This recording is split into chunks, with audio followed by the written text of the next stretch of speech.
All right, what's up, you guys? Welcome to another Shark News episode as the month of Halloween or October or Sharktober is still in full swing. And what better way than to talk about part three for Fresh Monkey Fiction's Monster Force line, as this is season three, part one. Now, I was slightly aware that these figures were kind of up for pre-order, but it really did slip my mind. So after I did part two, I looked up into it and I said, holy shit, there was actually a season three already up for pre-order. So all the links will be in the description below. But for the time being, let's go ahead and take a look at season three, part one, because I think this is a pretty strong season for the Fresh Monkey Fiction Monster Force line. So with that being said, let's go ahead and take a look at and see what we have so far. Up first, we have the character named Red Demon. And also, if you haven't seen parts one and two, go ahead and check that out because I went over seasons one and two as well. So, for the Red Demon, and this is the first time I'm looking at all these photos because I've never seen these before. So let's take a look at this one. This one looks cool. So we have the Red Demon. It says 13 Ghosts, Season 3, Part 1.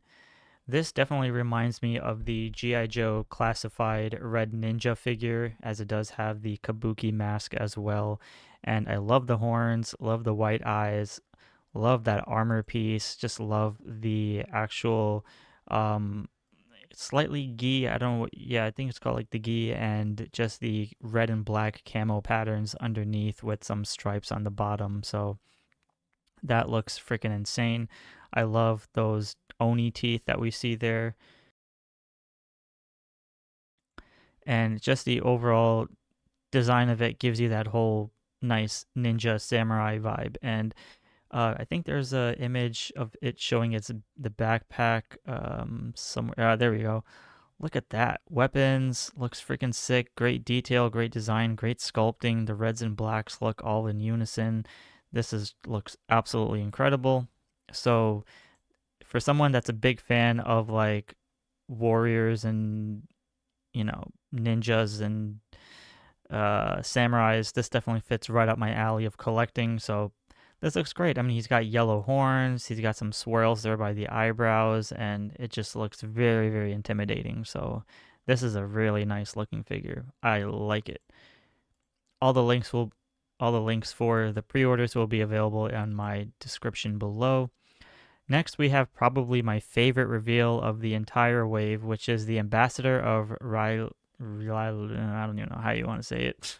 Ah, well. This one is freaking insane because this guy is like a freaking squid octopus. I don't know what you want to call it, but holy shit, this one looks insane. Love the color scheme, love the eyes, love the details, and just the squid-like tentacles freaking creeping down from the mouthpiece just looks so damn creepy. It's insane, man. I love it.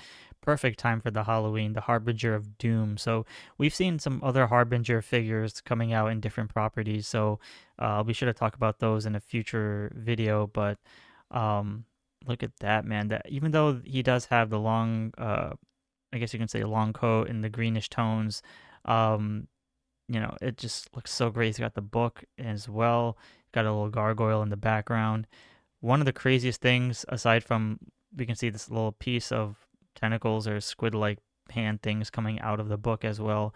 But the real highlight here, aside from just how great the figure looks, is really the fact that it has an alternate head sculpt which looks just like freaking Cobra Commander from G.I. Joe, which is so damn cool. And you can see it's like a black hood with some green outings, and then the squid-like tentacle things are coming out of the mouthpiece or of the mask. Looks so damn crazy. And look at that alternate hand too, with the squid-like. I don't even know what you want to call it. So probably it is. But I just love the color green on this. The outfit just looks so damn menacing, and the eyes under the mask and stuff looks so cool. Yeah, just this is a fantastic figure, man. This is like a 10 out of 10 for me. I love it. And just look at that, man. It's like got like ripped edges and everything. Got lime green eyes. And just The outfit with the white undershirt with the buttons, that looks so damn cool. Some very minor sculptings of pouches and belt buckles and stuff, but yeah, this is a must buy someday in the future. I love this one.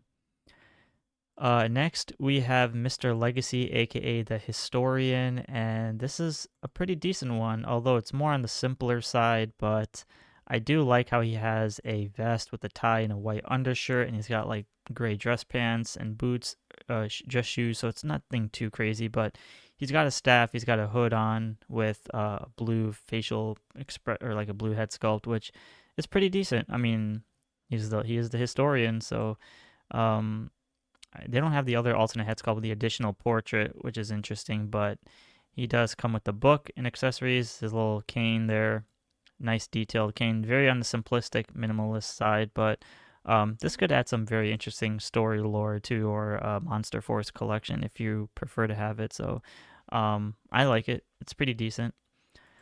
Next, we have the next character, which is Dr. Tannis Rand, which really resembles Dr. Quest from Johnny Quest. Um, it's a very interesting looking figure. So if you're a fan of Johnny Quest, this will probably fit right in your aesthetics of, I don't know, that particular cartoon from Hanna-Barbera. But seeing Dr. Tannis Rand looks pretty cool. I mean, I think this is more on the simpler side in terms of just a white long coat and then the blue undershirt with the tie and maroon pants, alternate head sculpt. Then he's got like a werewolf alternate head for like an experiment gone wrong. Very nice. Fits the whole additional Dr. Toxin portrait. There you go. But yeah, I mean, it looks fine. Looks decent. I mean, really fits the Halloween aesthetic, so I like that. And you can see him slowly starting to mutate or transform, so we can see that his genes are not fully functioning at the moment, but looks great. I love, oh, it says ready to go for genetics. There, very nice. So yeah, decent figure. Not necessarily my favorite of this wave, but it's fine if you want to world build. Next, we have the Goblin, and this is another interesting one. And do keep in mind, this is only part one of season 3, so we still got more to go.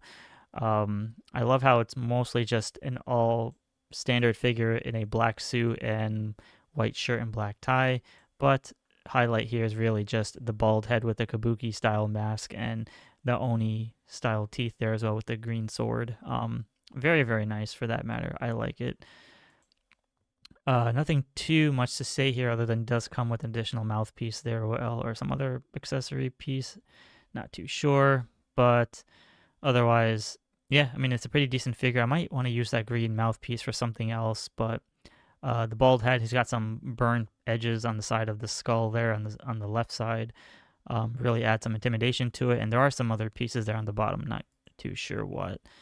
It's kind of like a bear trap, I suppose. Mouse, not mouse trap, like a bear trap with some spikes and stuff. So that's pretty sick, and got some other traps and stuff. So yeah, I just wish that it was more on the greener side rather than him wearing a suit, but it's okay. So pretty decent reveal.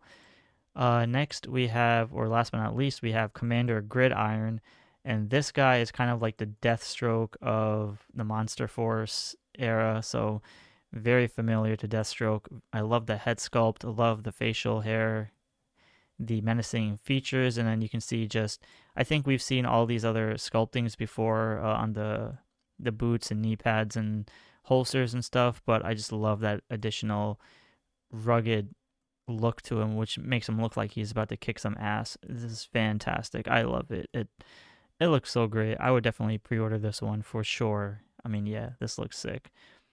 It's getting a little pop in the pistol right there. Very nice. Nice accessories and weapons. Cool armor pieces, straps and stuff. Grenades. Very cool.